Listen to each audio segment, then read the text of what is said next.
इमरान की बिल्डिंग को ध्वस्त किया गया है। बताया जा रहा है कि तकरीबन 1500 स्क्वायर गज में ये बनी बिल्डिंग और इसके नीचे दुकानें हैं जिसके ऊपर एक आवासीय हिस्सा है, इसको ध्वस्त किया गया है। अतीक का बिजनेस पार्टनर भी इमरान है और इसी के ऊपर ये बड़ी कार्रवाई की गई है। तो अतीक अहमद के करीबियों पर ये लगातार कार्रवाई हो रही है। इससे पहले भी आपको बता दें कि अतीक अहमद के खुद के कई ठिकानों पर यह कार्रवाई हुई। उनके द्वारा जो अवैध तरीके से संपत्तियों का निर्माण किया गया उसके ऊपर पीडीए ने पीला पंजा चलाया, बुलडोजर चलाया और अब उनके करीबियों की भी कई संपत्तियों पर धीरे धीरे इसी प्रकार की कार्रवाई देखने को मिल रही है, जिसमें यह हालिया कार्रवाई अतीक अहमद के रिश्तेदारों के ऊपर हो रही है। और इमरान जो कि अतीक अहमद का साड़ू बताया जा रहा है उसके खिलाफ भी कार्रवाई की गई है और अतीक अहमद के करीबियों पर यह कार्रवाई लगातार हो रही है और उसकी तस्वीरें भी हम आपको दिखा रहे हैं। दरअसल ये जो आवासीय परिसर आप देख रहे हैं ये कॉमर्शियल और आवासीय दोनों तरीके से इसका इस्तेमाल हो रहा था। नीचे चूंकि इसके अंदर दुकानें बनाई गई थी, ऊपर इसमें आवासीय परिसर था और ये पीडीए की तरफ से कहा गया कि ये अवैध तरीके से बनाया गया है, इसका नक्शा पीडीए की तरफ से पास नहीं करवाया गया और अन्य जो मानक हैं उनका भी इसमें पालन नहीं किया गया और इस वजह से इसको लेकर के जो कार्रवाई है वो की गई है। कुल मिलाकर के लगातार उत्तर प्रदेश में जो शिकंजा है वो बाहुबलियों पर कसा जा रहा है, फिर चाहे वो बाहुबली की खुद की संपत्तियां हो उनके खिलाफ कार्रवाई की बात हो या फिर उनके रिश्तेदारों के नाम पर अवैध तरीके से अर्जित की गई संपत्तियां या उनके रिश्तेदारों की वो संपत्तियां जिसका सही तरीके से कोई विवरण नहीं है, उन सब के ऊपर ये कार्रवाई लगातार हो रही है।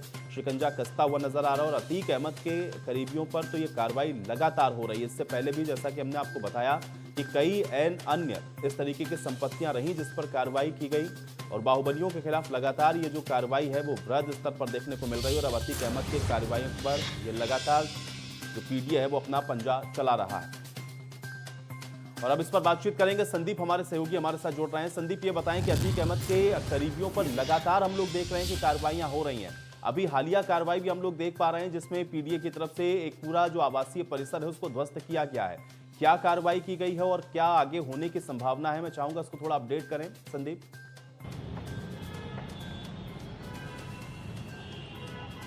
देखिए ये इमरान का जो है बिल्डिंग थी जिसको वो कॉमर्शियल और आवासीय दोनों तरीके से उपयोग में ला रहा था। नीचे के जो ग्राउंड फ्लोर था उस पे दुकानें बनी हुई थी, उसके ऊपर जो है वो आवास बना हुआ था। ये करीब 3 फ्लोर का जो बिल्डिंग थी, 2500 वर्गज में ये बिल्डिंग बनी हुई थी। अतीक अहमद के साड़ू का ये पूरी जो संपत्ति थी ये अवैध थी पूरी तरीके से।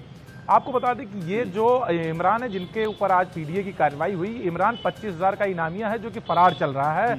इसके ऊपर करीब 1.5 दर्जन से अधिक मुकदमे जो है संगीन धाराओं में दर्ज हैं। खुलदाबाद थाना क्षेत्र है प्रयागराज का जिसमें ये हिस्ट्री शीटर है और जब अतीक अहमद देवरिया जेल में बंद थे उस दौरान जो लखनऊ के व्यापारी और एक प्रॉपर्टी डीलर जो कि यहीं प्रयागराज का रहने वाला था जो कभी अतीक अहमद के लिए काम करता था, जब उसने अपना काम शुरू किया तो इन दोनों को देवरिया जेल में बुलाकर वहां पर उनकी पिटाई की गई थी, जिसमें अतीक अहमद, उनके बेटे और साथ में इमरान का भी नाम था। सीबीआई ने इमरान के ऊपर इनाम घोषित किया था और अभी फिलहाल इमरान जो फरार चल रहा है।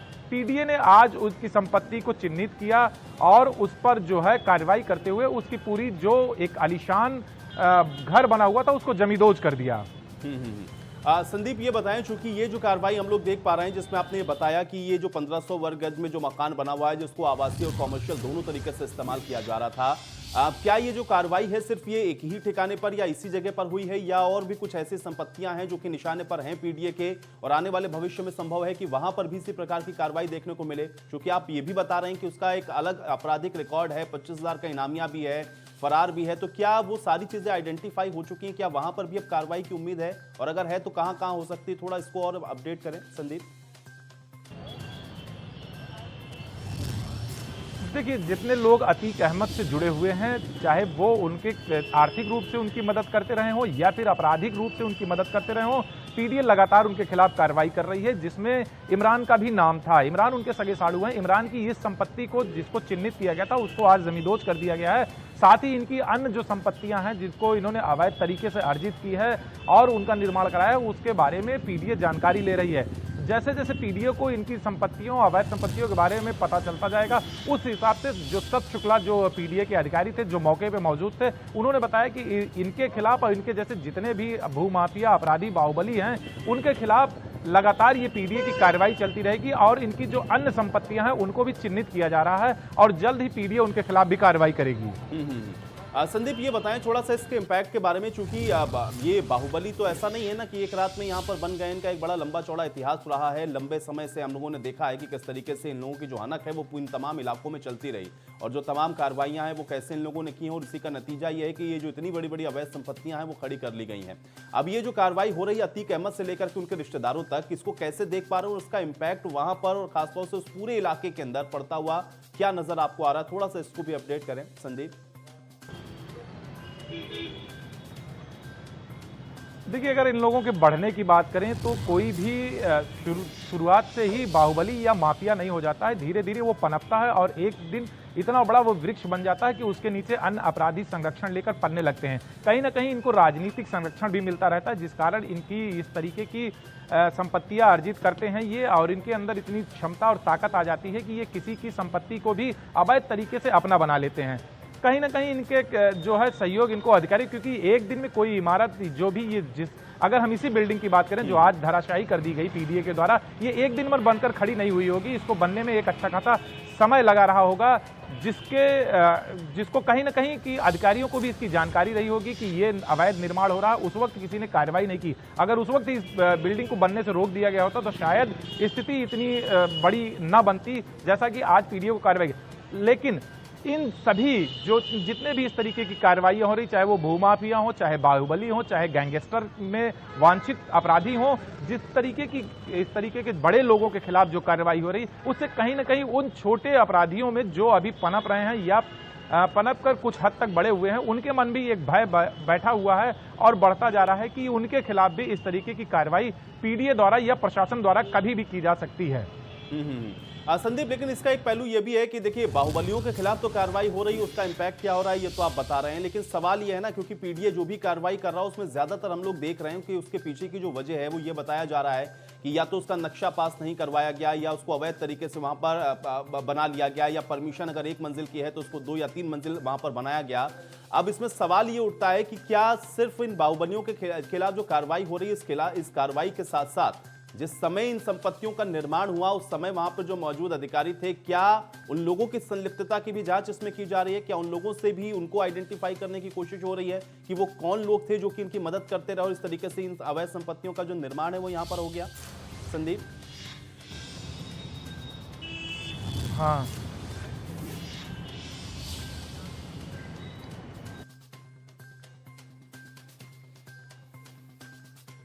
चलिए, संदीप से हमारा संपर्क टूट गया है, तो आपको बता दें कि लगातार अतीक अहमद के करीबियों पर ये जो कार्रवाई है वो लगातार हो रही है, और ये कार्रवाई आप देख रहे हैं कि किस तरीके से न सिर्फ अतीक अहमद बल्कि उनके जो तमाम सहयोगी हैं, उनके साथ जो लोग जुड़े रहे इस पूरे साम्राज्य के अंदर, उन सबके खिलाफ जो कार्रवाई है वो देखने को मिल रही है। संदीप एक बार फिर से हमारे साथ जुड़ गए हैं। संदीप, एक चीज बड़ी महत्वपूर्ण है, क्योंकि हम लोग देख रहे हैं कि पीडीए जो कार्रवाई कर रहा है उसमें जो कारण बताए जा रहे हैं कि या तो नक्शा पास नहीं करवाया गया, या जो संपत्तियों का निर्माण हुआ उसको मानक का ख्याल नहीं रखा गया, 2 मंजिला की परमिशन थी तो 3-3 मंजिल बना लिए गए, ये जो सारी चीजें हैं उसमें बाहुबलियों के खिलाफ जो कार्रवाई हो रही है, जिसकी ये संपत्ति उसके खिलाफ तो हो रही है, लेकिन क्या इस विषय की जांच हो रही है कि परमिशन किससे ली गई, किसने दी, किसके शय पर इस तरीके से होता रहा यहाँ पर? क्या वो चीज आइडेंटिफाई करने की कोशिश की गई और इतना समय क्यों लगा? क्या उन अधिकारियों के ऊपर भी नकेल कसने या उनको चिन्हित करके उनके खिलाफ भी कार्रवाई की कोई उम्मीद आपको वहां पर नजर आ रही है संदीप? देखिए, फिलहाल अधिकारियों के खिलाफ अभी ऐसी कोई जांच या अधिकारियों के खिलाफ ऐसी कोई पड़ताल नहीं हो रही है, क्योंकि जो भी इमारत बनकर खड़ी हुई वो एक दिन में बनकर खड़ी नहीं हुई, उसको एक अच्छा खासा समय लगा होगा बनकर तैयार होने में। तो कहीं ना कहीं अधिकारियों के संज्ञान में ये बात जरूर रही होगी कि इस तरीके का कोई अवैध निर्माण बिना नक्शा पास करवाए बन रहा है और इस तरीके की संपत्ति जो है वो कब्जा की गई है, उस पर निर्माण हो रहा है। कहीं ना कहीं बिल्कुल ये जानकारी अधिकारियों की संज्ञान में रहा होगा, लेकिन अभी फिलहाल अधिकारियों के खिलाफ ऐसी कोई जांच नहीं हो रही, ना ही अधिकारियों के खिलाफ ऐसी कोई अभी तक कार्रवाई सुनने को आई है कि उनके खिलाफ कार्रवाई की जा रही, जिनके संरक्षण में बहुत से ऐसे अधिकारी हैं जो कई वर्षों से यहीं प्रयागराज में पीडीए में ही जो है वो तैनात हैं। उनके देखते देखते बहुत सी इमारतें इस तरीके की अवैध बनकर प्रयागराज में खड़ी हो गई। अब उनके खिलाफ कार्रवाई जरूर हो रही, क्योंकि कहीं ना कहीं सरकार जो है इस पर कड़ा रुख अख्तियार किए हुए है। इसके पहले की जो सरकारें थीं उसमें यही अधिकारी, इसमें से बहुत से ऐसे अधिकारी थे, यही अधिकारी थे जिनके संरक्षण में, जिनके देखते देखते ये इमारतें बनकर खड़ी हुई। कोई गरीब आदमी अगर घर बनाने की कोशिश करता है तो अधिकारी उसके घर पर बीसों बार अपने लोगों को भेजते हैं और कहीं ना कहीं उसके ऊपर ये दबाव बनाया जाता है कि वो नक्शा पास करवाए, चीजों को वैध तरीके से बनाए। लेकिन ये जो बाहुबली होते हैं, चाहे वो धन से सक्षम हो चाहे बाहुबल से सक्षम हो, उनके खिलाफ इस तरीके के अधिकारियों द्वारा कोई कार्रवाई नहीं की जाती है। तो कहीं ना कहीं इस बात को भी देखना होगा कि जिन अधिकारियों के संरक्षण या देखरेख में इतनी बड़ी इमारत बनकर खड़ी हुई है, इस तरीके की बहुत सी अवैध निर्माण हुए जिनको अब ढहाया जा रहा है, कि आखिर उन्होंने इसको अनदेखा क्यों किया और उनके खिलाफ कार्रवाई कब होगी। चलिए संदीप, फिलहाल के लिए बहुत शुक्रिया हमारे साथ जुड़ने के लिए, इस तमाम बातचीत के लिए। हालांकि ये बड़ा महत्वपूर्ण है, देखना यह है कि इसमें जो असल लोग हैं उनके खिलाफ भी कार्रवाई अब कब होती है। और अब दूसरी खबर का रुख करते हैं। पीलीभीत में आपको बता दें कि स्वास्थ्य सेवाओं की एक बार फिर से पोल खुल गई है और यहां पर जिला अस्पताल में भर्ती मरीजों को साल 2018, 19 और 20 में एक्सपायर हो चुके इंजेक्शन दिए जा रहे हैं। इसमें डेक्सामेथासोन इंजेक्शन जो कि सांस फूलने पर लगाया जाता है, जो कि अक्टूबर 2020 में ही एक्सपायर हो चुका है, वो दिया गया है। इंटास कंपनी का बनाया गया इमीनोरम नाम का एक इंजेक्शन जो कि उल्टी होने पर दिया जाता है, ये भी अगस्त 2019 में एक्सपायर हुआ है। और ड्यूटी पर तैनात कर्मचारी भी मान रहे हैं कि जो इंजेक्शन लगाए जा रहे हैं उसमें से ज्यादातर ऐसे हैं जो कि एक्सपायर हो चुके हैं। लेकिन सवाल यह है कि अगर ये इंजेक्शन एक्सपायर हो चुके हैं तो फिर इनको डिस्पोज क्यों नहीं किया गया, ये क्या वहां पर क्या कर रहे हैं, किस तरीके से इनकी मौजूदगी है इन इंजेक्शन की या एक्सपायर हो चुकी दवाइयों की। और उस पर भी सबसे महत्वपूर्ण और हैरान करने वाली बात यह है कि ये इंजेक्शन न सिर्फ वहां पर मौजूद हैं बल्कि मरीजों को दिए भी जा रहे हैं। अब इससे सवाल ये उठ रहा है कि आखिर ये जो लापरवाही हो रही है उसका जिम्मेदार कौन है और मरीजों की जान के साथ आखिर यह खिलवाड़ क्यों किया जा रहा है।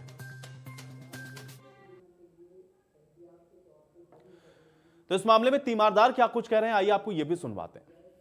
सांस की मर्ज थी सर, कौन सा इंजेक्शन लगाया जा रहा है? डेक्सामेथासोन लगाया जा रहा, हाँ। लेकिन अच्छा, कहाँ भर्ती किए हैं आप? District hospital. तो आपने जब एक्सपायरी इंजेक्शन लगाए जा रहे हैं, किसी से बात नहीं की आपने? नो सर, मुझे तो अभी पता लगा, मैं देखने आया था सर यहाँ पे, तो मुझे अभी पता लगा तो मैंने इनका इंजेक्शन उठा के देखा, तो मैंने लोगों को बताया, तब वो लोग आए यहाँ पे। टीबी की बीमारी है, आपको मालूम? सांस की ज़्यादा दिक्कत है इनको। अच्छा, जो इंजेक्शन लग रहे हैं कैसे लग रहे हैं, क्या मालूम, क्या सुना आपने? मतलब जो एक्सपायर है इंजेक्शन। तो किसी से बात नहीं की हमने? ना हमने कुछ नहीं करा, अभी बात नहीं हुई। अभी किसी से बात नहीं हुई। कहाँ पर भर्ती कराए अपने मरीजों को आपने? जो डिस्ट्रिक्ट हॉस्पिटल। और चलिए बातचीत करेंगे, विभव हमारे साथ जुड़ रहे हैं जानकारी के साथ। विभव, सबसे पहले तो बताएं क्या कुछ है पूरा मामला, क्योंकि वाकई में बेहद हैरान कर देने वाला है। एक्सपायरी इंजेक्शंस हैं वो भी लगाए जा रहे हैं, दिए जा रहे हैं मरीजों को, मामला क्या है ये पूरा?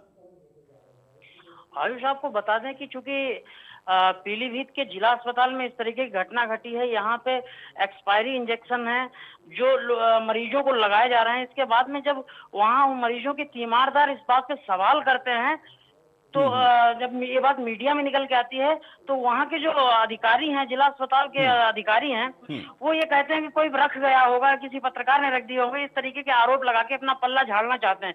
जब इस पूरे मामले में जिलाधिकारी से बात की जाती है तो जिलाधिकारी बड़ा ही शर्मनाक बयान देते हैं। वो कहते हैं कि जरूरी नहीं कि हर बात पे हम मीडिया को बयान दें, लेकिन क्योंकि निरंकुश प्रशासन है, प्रशासन पूरी तरीके से निरंकुश है, इसलिए मरीजों की जान खतरे में है।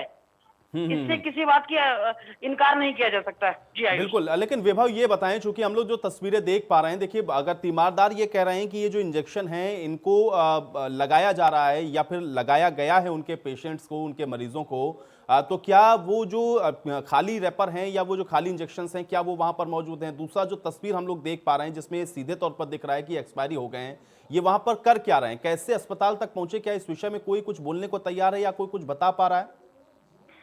जी आयुष, आपको बता दें चूंकि ये बड़ा एक घोटाला है, गबन टाइप का है। यहाँ पे जो दवाएं आती हैं वो बाहर बेच दी जाती हैं अस्पताल में गुपचुप तरीके से, और जो पुरानी दवाएं होती हैं वही मरीजों पे चढ़ाई जाती हैं। क्योंकि इसकी निगरानी नहीं की जाती है, ना तो जिला प्रशासन इसकी कभी निगरानी करता है, ना सीएमओ निगरानी करती हैं इसकी, इसलिए जो जिस तरीके से जिस ढर्रे पे काम चल रहा है वो चलता रह रहा है। अगर किसी ने इस पे देख लिया है तो वहाँ के प्रशासनिक वहाँ के जिला अस्पताल का जो मैनेजमेंट है वो अपने तरीके से बातों को घुमा के अपने आप को बचाने का प्रयास कर रहा है।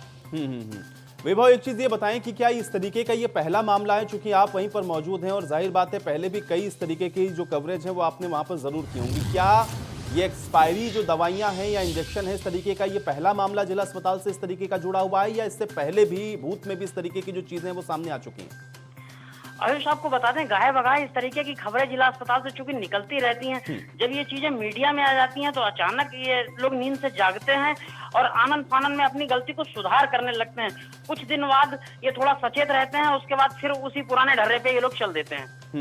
जी वो एक चीज और बताएं, जो वहां पर तीमारदार मौजूद थे जिनसे आपने बातचीत की है, उनका क्या कुछ कहना है? क्या उनकी तरफ से या उन तीमारदारों की तरफ से इसको लेकर के कोई कंप्लेंट की गई या अस्पताल प्रशासन से सवाल जवाब किया गया, या इसको लेकर के आगे अगर वो कोई और कंप्लेंट करने के लिए तैयार हैं या करने जा रहे हैं तो इस विषय को भी थोड़ा अपडेट करें, क्योंकि सीधे तौर पर जान के साथ ये खिलवाड़ है। विभव, आयुष आपको बता दें कि इसमें तीमारदार ने चूंकि संबंधित उप जिलाधिकारी को फोन किया था और सीधे सीधे फोन पे बताया था, जिसकी ऑडियो भी वायरल हुई थी कि साहब इस तरीके से गलत तरीके से एक्सपायरी इंजेक्शन हमारे मरीज को दिया जा रहा है। इसके बाद में उप जिलाधिकारी ने ये बात एडीएम पे छोड़ दी कि ये चार्ज एडीएम के पास है, एडीएम से फोन करो। इसी तरीके से एक दूसरे के ऊपर लोग अपनी जिम्मेदारियों को छोड़ के बसते नजर आए पूरे तरीके से। तीमारदारों को क्या पता है कि उनके जो परिजन है उनको ये जो इंजेक्शन है वो गलत तरीके से दिया जा रहा है, या फिर ये जो एक्सपायरी डेट इंजेक्शन है वो दिए जा रहे हैं? क्या तीमारदार इस बात को जान पा रहे हैं? विभव, जब बात मीडिया में आई, मीडिया ने तीमारदारों को बताया, मरीजों के तीमारदारों को बताया कि इस तरीके से आपको इंजेक्शन दिया जा रहा है। जब उन्होंने देखा, कुछ लोग उसमें पढ़े लिखे भी थे, उन्होंने जब देखा तो उसको रियलाइज किया। उसके बाद में उन्होंने शिकायतें भी की। चूंकि निरंकुश प्रशासन है, प्रशासन का ढुलमुल रवैया है, इसी का फायदा जिला प्रशासन उठा रहा है। विभव, एक बार फिर से बताएं कि जब आपने जिला प्रशासन को लेकर के या फिर वहां पे संबंधित जो लोग मौजूद थे उनसे जब आपने इस चीज को जानना चाहा तो उनकी तरफ से क्या कहा गया, उनका रिएक्शंस क्या था, और क्या वो इस बात को स्वीकार करने को तैयार थे कि ये जो चूक है वो उनकी तरफ से हो रही है, और बल्कि चूक नहीं, बहुत बड़ी चूक है, जान के साथ सीधा खिलवाड़ है? क्या कोई स्वीकार करने को तैयार हुआ या जिम्मेदारी लेने को तैयार हुआ? विभव, नहीं आयुष, इसमें कोई भी अधिकारी जिम्मेदारी लेने को तैयार नहीं हुआ, बल्कि इस तरीके से उनकी तरफ से बड़ा शर्मनाक बयान दिया गया कि ये कोई आके रख गया होगा अस्पताल को बदनाम करने के लिए। अस्पताल में इस तरीके के काम नहीं किए जा सकते हैं, एक्सपायरी दवा नहीं दी जा सकती मरीज को। यहाँ तक कि जिलाधिकारी से जब इस मामले में बात करने का प्रयास किया गया तो जिलाधिकारी ने सीधे शब्दों में कह दिया कि जरूरी नहीं है कि हम हर बयान को मीडिया को दें। विभव, ये बताएं एक बार फिर से जरा स्पष्ट करें कि कौन कौन सी ऐसी दवाइयां थीं जो कि एक्सपायर वहां पर आपको नजर आई, क्योंकि आप तो वहां पर पहुंचे थे। कौन कौन से ऐसे इंजेक्शंस वहां पर मिले जो कि एक्सपायरी डेट के थे और वो भी मरीजों को लगाए गए, जिसकी शिकायत तीमारदार भी करते हुए वहां पर नजर आए? विभव जी आयुष, आपको बता दें कि जो वहाँ पे दवाएं उपलब्ध थी, जो एक्सपायरी दवाएं थी, उसमें से कुछ दवा मैं आपको बताना चाह रहा हूँ कि डेक्सामेथासोन है एक इंजेक्शन जो सांस फूलने पे लगाया जाता है, वो एक्सपायरी था। और उसके बाद में एक और कोई इंजेक्शन है जो मरीजों को दिया जाता है। 2 इंजेक्शन थे जो एक्सपायरी थे। चलिए विभव, फिलहाल के लिए बहुत शुक्रिया हमारे साथ जुड़ने के लिए, इस बातचीत के लिए।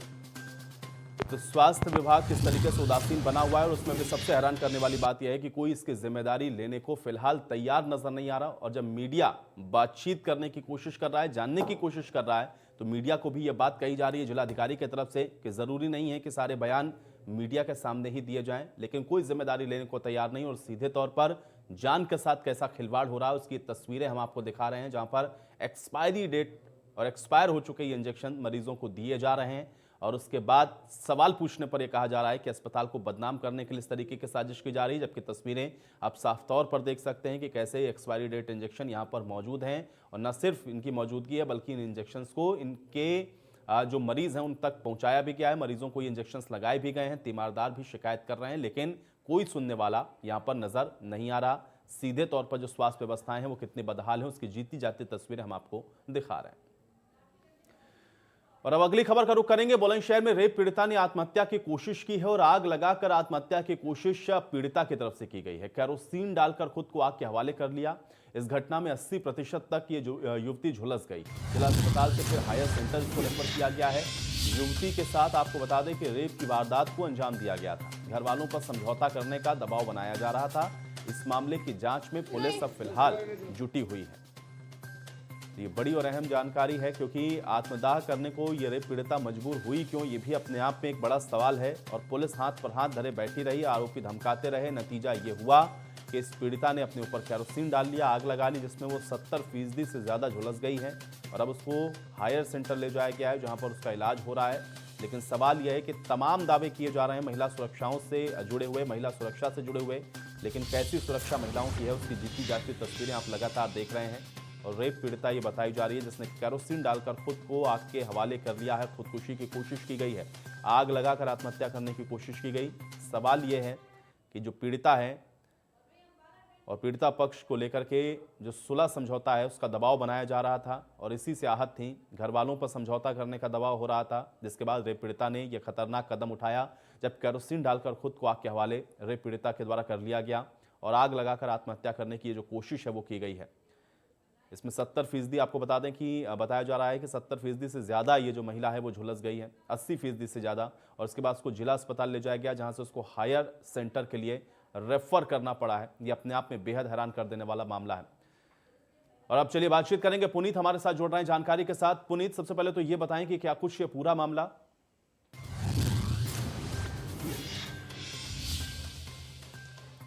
देखिए आयुष, अगर मामले की बात करें तो ये बुलंदशहर के जहांगीराबाद इलाके का ये मामला है, जहां पर एक रेप पीड़िता ने फिर ये 24 घंटे में दूसरी घटना है जहां पर ये रेप पीड़िता ने खुद को आग लगाकर आत्महत्या की कोशिश की है। साथ ही अगर इस पीड़िता की बात करें तो ये गंभीर हालत में हायर मेडिकल सेंटर रेफर कर दी गया है। इसको लगभग इसकी जो हालत की अगर बात करें तो 80% से अधिक ये जली हुई है। और यहाँ एक बड़ी खबर यह भी है कि बुलंदशहर के ये अनूप शहर जो सीओ हैं उनको जो है एसएसपी ने हटा दिया है, क्योंकि जो 24 घंटे में दूसरी घटना है जब कोई रेप पीड़िता ने आत्महत्या की कोशिश की है। जी बिल्कुल पुनीत, लेकिन इस स्पेसिफिक केस में थोड़ा सा और विस्तार से बताएं कि आत्महत्या की कोशिश दरअसल की क्यों गई, क्योंकि कुछ चीजें ऐसी भी सामने आ रही हैं जिसमें यह भी कहा जा रहा है कि जो पीड़ित पक्ष है उस पर सुलह समझौते का दबाव बनाया जा रहा था। क्या यही वजह रही है या कुछ और भी वजह हैं इस वजह से पीड़िता ने इतना बड़ा कदम उठाया? पुनीत,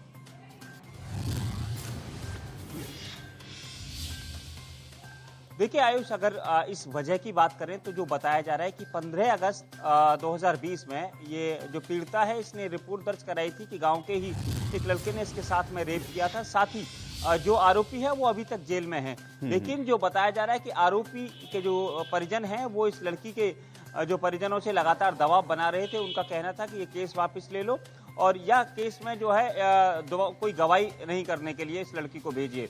इस बात से काफी परेशान थी ये लड़की। कल भी ये बताया गया है कि इस लड़की जो आरोपी है उसके चाचा और उसके भाई लड़की के घर पर पहुंचते हैं और वो दबाव बनाते हैं कि केस को वापस ले लो नहीं तो तुमको मार दिया जाएगा।